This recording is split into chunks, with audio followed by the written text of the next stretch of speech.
Mga kabayan, sa wakas, natuntun at nakilala na ni Senator Win Gatchalian ang tunay na biological mother ng kontrobersyal at pinag-uusapan ngayon sa social media na si Banban Tarlac Mayor Alice Goo. Sa ginawang press con kahapon, sinabi ni Gatchalian na ayon sa nakalat ng mga ebidensya mula sa Bureau of Immigration, isang babae na nagngangalang Winnie Lynn ang madalas nakasama ng tatay ni Mayor Alice Goo, kung saan ay umabot ng 170 times sa loob ng 6 na taon habang naiiwan sa farm para mag-manage itong si Mayor Alice Goo. Lalo raw tumibay ang hinala ni Gatchalian nang mabisto ang travel records ni Winnie at ama ni Mayor Goo. Madalas daw palang maglabas-masok sa Pilipinas ang dalawa ng magkasama. At yung tinignan namin yung travel records, yung tatay niya, si Go Jong at si Winnie traveled 170 times in a span of 6 years. So, madalas silang bumabiyahe as a couple. Based on my investigation and asking around, tsaka yung mga dokumento, personal analysis ko, baka ito yung biological mother niya. She's Chinese citizen. Based on the Bureau of Immigration records. Galing sa Bureau of Immigration, yung yung flight records, Chinese citizen siya. She carries a Chinese passport. Dahil dito ipinahayag at tahasang sinabi ni Senator Win Gatchalian na kailangan na nilang patalsikin sa kanilang partido na Nationalist People's Coalition o NPC itong si Mayor Alice Goo dahil sa di umano ay pagkakasangkot nito sa illegal na pogo operation sa bansa at sa hindi maipaliwanag na pagkataon nito matapos ang ginawang pagdinig sa Senado. But I am seeing, and this is my personal take, na ma-expel siya sa NPC because connected siya sa Pogo and yung kanyang birth certificate is irregular and also invalid. It will set a bad precedent and it's not the type of members that we want for our party. Samantala, patuloy na pinag-aaralan ng Office of the Solicitor General o OSG ang pagsasampa ng co-warranto petisyon laban dito kay Banban Tarlac Mayor Alice Goo. Ayon kay Solicitor General Minardo Guevara, patuloy silang nangangalap ng iba't iba pang mga ebidensya laban sa mayor para maisampa ang reklamo. We want to make sure that we can present an airtight case. We do not want to make announcements kung hindi naman namin mababack upan ng ebidensya. So we'll gather and finalize, consolidate all available evidence. And on the basis of this evidence, we'll determine exactly what cause of action, what kind of legal action or complaint we are going to file. But for now, it's too premature to say that we have a basis to file a quo warranto proceeding against the mayor. Sa kaugnay na balita, umami naman at ibinunyag ni Tarlac Governor Susan Yap na hindi niya lubusang kilala itong si Mayor Goo na naging alkalde sa kanilang lugar. Sabi ni Gobernadora na kilala lang niya itong si Mayor Goo mula nang maupo itong alkalde ng Banban Tarlac. Pero maliban dito ay wala na siyang alam sa tunay na pagkatao at pinanggalingan nito. I know her because she became a mayor. The council brought her to me months later, di ba? And said na she's doing well. So, in-review ko naman, well-loved by the community. She's been working hard. First time in her administration na nakatanggap ang kanyang bayan ng SGLG. So, besides that personal, not much. Really, mostly work it's work. Ano ang masasabi mo dito, kabayan? Dahil sa mga dokumento na natuklasan ni Senator Win Gatchalian, mabubunyag na kaya ang tunay at totoong nanay nitong si Banban Tarlac Mayor Alice Goo? Sama-sama nating panuorin ang buong video at pakicomment nyo po ang inyong mga reaksyon at sariling opinyon. Pero bago yan, muli po ako nag-iimbita sa mga hindi pa po nakasubscribe sa ating channel na Kabayan News PH, pakipindot po ang subscribe button at pakiclick na rin ang notification bell para lagi kayong updated sa mga bagong upload natin na legit at napapanahong balita. Maraming pong salamat. Patuloy na pinag-aaralan ng Office of the Solicitor General o OSG ang posibleng paghahain ng co-warranto petition laban kay Banban Tarlac Mayor Alice Goo. Ayon kay Solicitor General Minardo Guevara, patuloy silang nangangalap ng mga ebidensya mula sa iba't ibang ahensya ng gobyerno para matukoy kung kowaranto ang sakop ng kaso laban kay Mayor Guo o ibang legal na aksyon. Paglilinaw ni Guevara, masyado pang maaga para sabihing may sapat ng basehan para maghain ng kowaranto laban sa alkalde. Ipinaubaya naman ng OSG sa ibang ahensya ng gobyerno ang paghain ng kasong kriminal laban kay Mayor Guo. We want to make sure that we can present an airtight case, no? We do not want to make announcements kung hindi naman namin mababack-upan ng ebidensya. So we'll gather and finalize, consolidate all available evidence, and on the basis of this evidence, we'll determine exactly what cause of action, what kind of legal action or complaint we are going to file. But for now, it's too premature to say that we have a basis to file a quo warranto proceeding against the mayor. Pagdating sa pagkatao ni Bamban Mayor Alice Go, sinabi ni Tarlac Governor Susan Yap na hindi niya alam ang background at pamumuhay ni Go. Ang alam lang niya, nakilala niya at nakasama lang niya ito nang maupo bilang alkalde, pero labas dito ay wala siyang alam. I know her because she became a mayor. The council brought her to me months later, di ba? And said na she's doing well. So, in-review ko naman, well loved by the community. She's been working hard. First time in her administration na nakatanggap ang kanyang bayan ng SGLG. So, besides that personal, not much. Really, mostly work ang work. Ayon pa sa gobernador, nasopresaan niya siya na may illegal na pogo sa Bamban, gayong wala namang nag-apply na mag-operate ng pogo sa lugar. The licensing agencies never has excluded us in the process, so wala eh.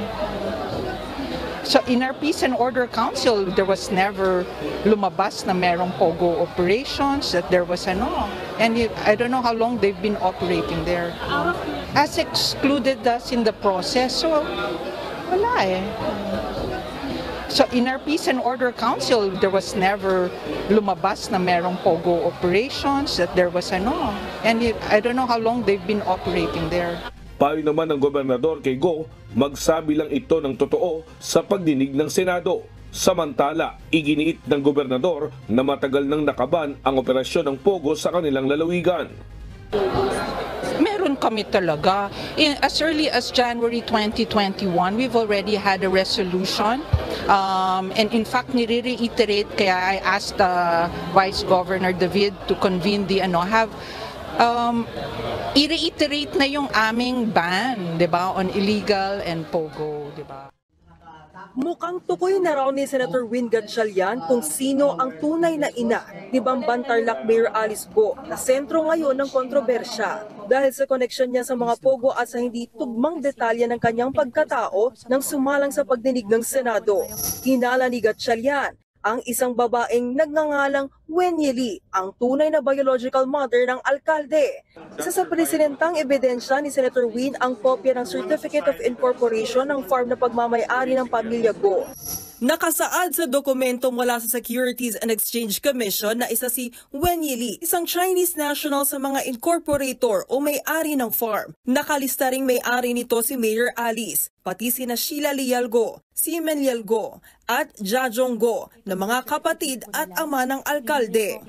Based on my investigation and asking around, tsaka yung mga dokumento, personal analysis ko, baka ito yung biological mother niya. She's Chinese citizen.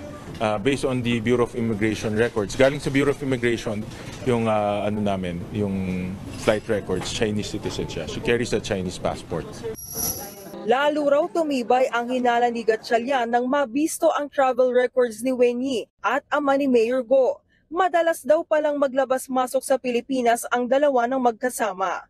At yung tinignan namin yung travel records, yung tatay niya, si Go Jong at si Wenyi traveled 170 times in a span of 6 years. So, madalas silang bumabiyahe as a couple. No?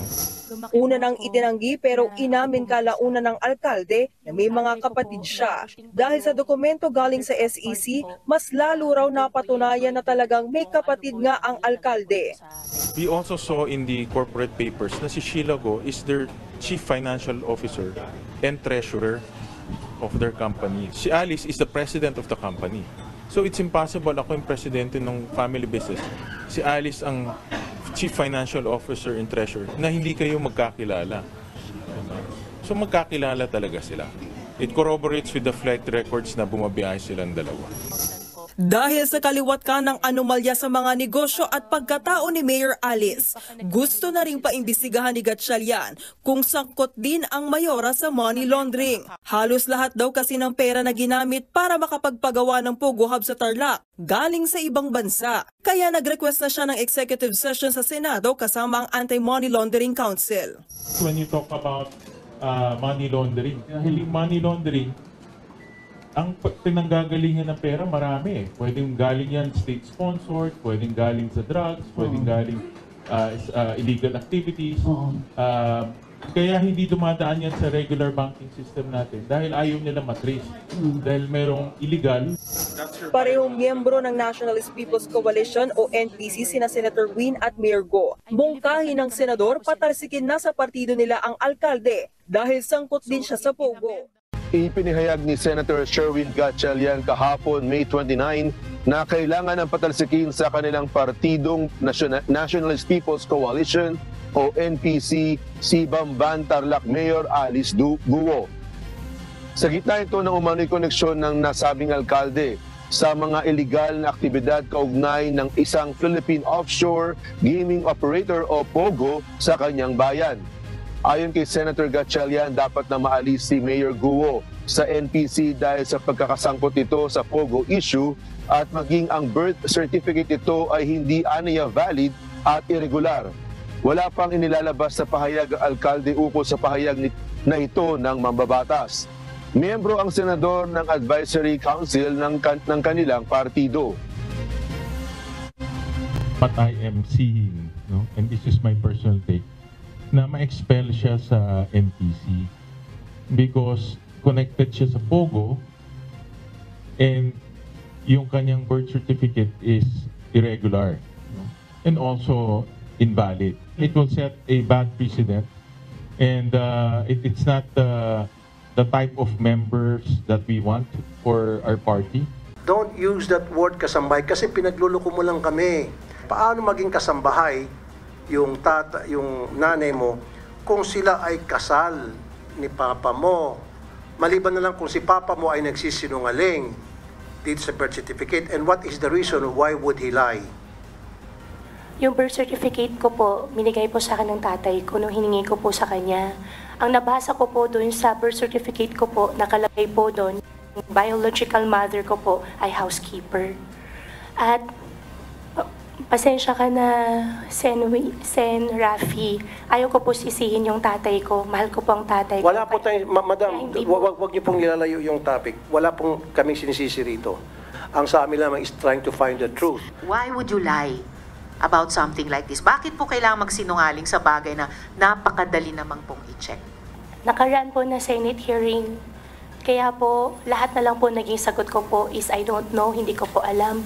Dahil ayaw ko po madamay pa po ang ibang tao. Why would you say he's a Chinese national with a Chinese passport, pero ang nakalagay sa birth certificate mo ay Pilipino siya? So, naiintindihan mo ba kung bakit ang gulo-gulo po ng kwentong buhay nyo tungkol sa pamilya nyo? So, bakit?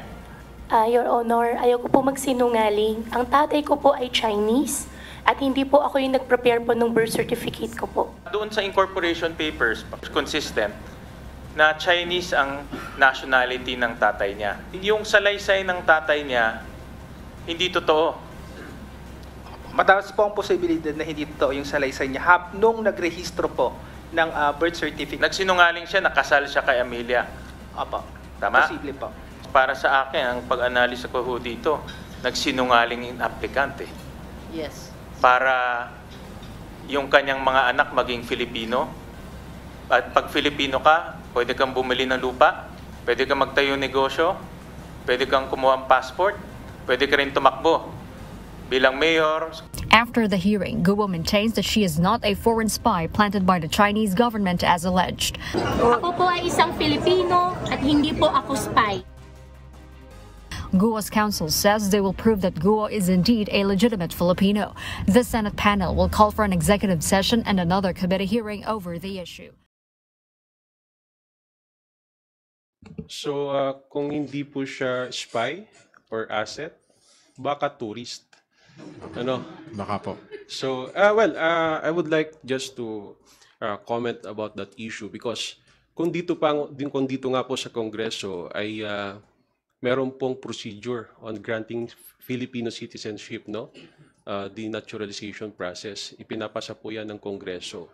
So dito, mukhang dubious at questionable because of the late registration. So kung yung nakikita ho natin dito, baka circumvention ito ng ating pong saligang batas at ng mga administrative process.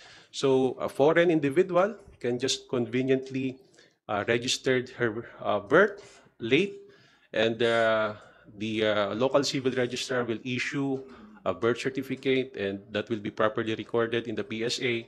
And the basis of that documents, he can ask and apply for issuance of a Philippine passport. So for all intents and purposes, she or he is a Filipino citizen. So nakaka-alarma po ito, no? Na baka gawin itong mga modus or scheme ng ibang mga foreign individuals na gusto po na gumawa ng mga illegal activities dito sa ating bansa.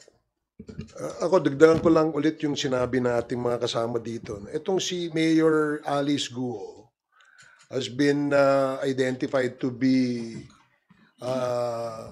an associate of two Chinamen, no, na nahuli sa Singapore for money laundering. So malaking issue yun. So dapat talagang masilip dahil unang-una yung nagiging modus kasi ng mga Chinese ngayon na kumukuha ng Filipino citizenship, no, doon sa sinasabing late registration.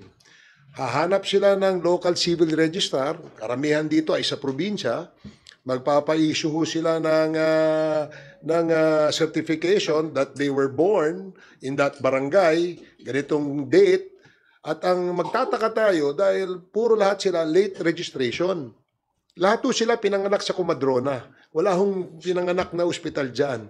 So again, no, that's an alarming information that we should all look into. Marami na hong issue tungkol sa fake Filipino passports na nai-issue dito sa mga ito.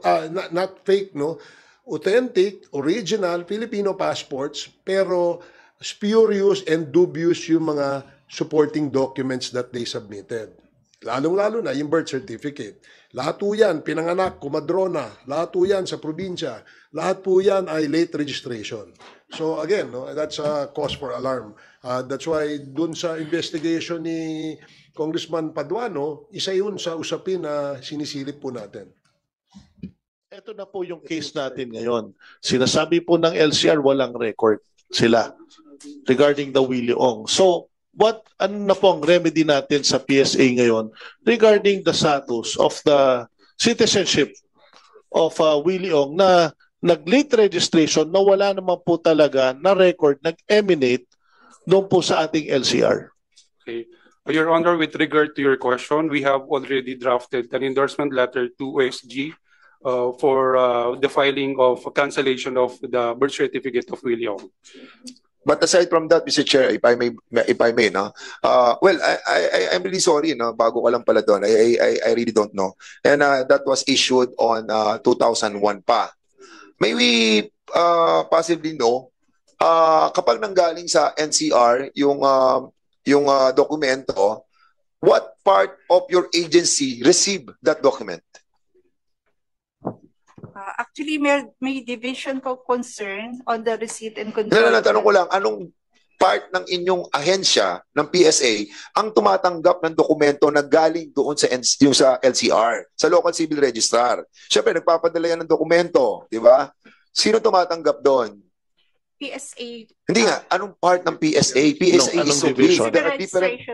Civil Registration Division. Civil Registration Division. Sila tumatanggap ng mga birth certificate na dinadala noong mga applicant? No. Sila? No po. Registration at the local civil registry level. Oo nga, di ba? Okay, sa local, di ba? So sinasabi nyo, dinadala pa sa inyo, meron din kayong kopya, di ba? Yes. Sino doon sa PSA ang tumatanggap ng kopya ng galing sa civil registrar?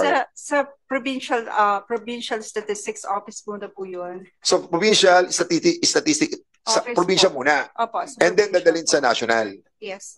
They provide po the copy for the PSA. So in other words, it's more of a ministerial job on the part of the PSA yung galing sa local civil registrar? Is that what you're trying to imply with us, to us? Yes, the PSA is the national repository of the documents. Depository lang kayo. Yes. So in other words, lahat na nakukuha na dokumento, paano to? Wala kang in-issue ang NCR eh. And then suddenly, meron sa PSA eh. Paano nangyari yon? So depository lang kayo. So much more na, Mr. Chairman, the more that we have to investigate this matter, because what we can see in here is somehow, doon sa PSA mismo, merong isang division dyan na nag-aayos ng mga dokumentong to na peke.